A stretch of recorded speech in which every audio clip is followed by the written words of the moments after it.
Di ba, dumanan tayo pababa eh. Ito, ay putol na po yun. Putol na. Lahat talaga dito lang.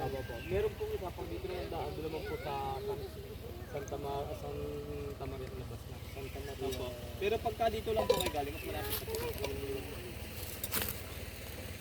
Hanggang doon daw, yung pahaba. Pahaba.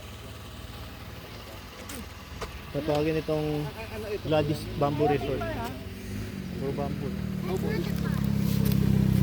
Ito siya. This one. Yan, kahileran ng daw. Anong laman na? May construction na.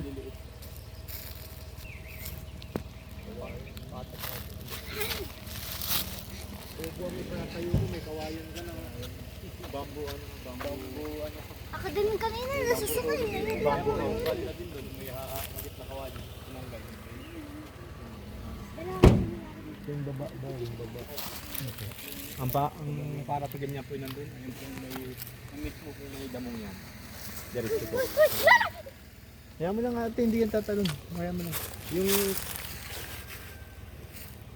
Talon ka dyan, hindi ka na makakapit. nakita mo kung ganda sa palit ko ang Kapag ganyan. Triangle lang. Ayun yung dumakita ko nga. Ang daan dito, doon lang talaga magagabit. meron pong isa dito, pero pag daan na mga dito na kaya mas malapit.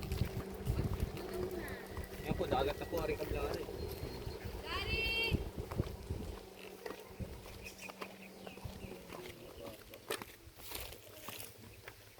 Bangil siya.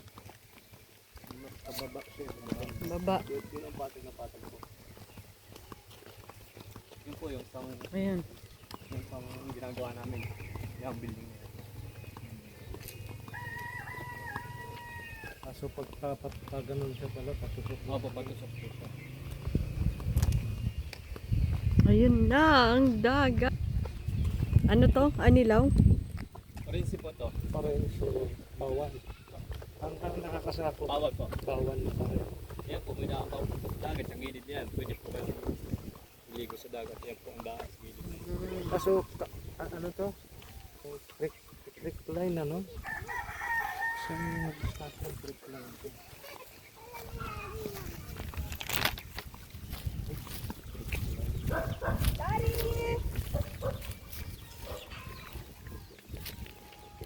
Oh. Hanggang saan yung ito po. Sinasabi. Yan po, hindi na po lalampas ng kabilang po. Hindi na lalagpas sa kabila. Tapos dini po bye-bye. Hindi po lalampas ng kabilang po. Doon po sa banda rin niya, patag po yan eh. Ito lang po ang medyo lumalindi yan. Patag na patag po yun doon.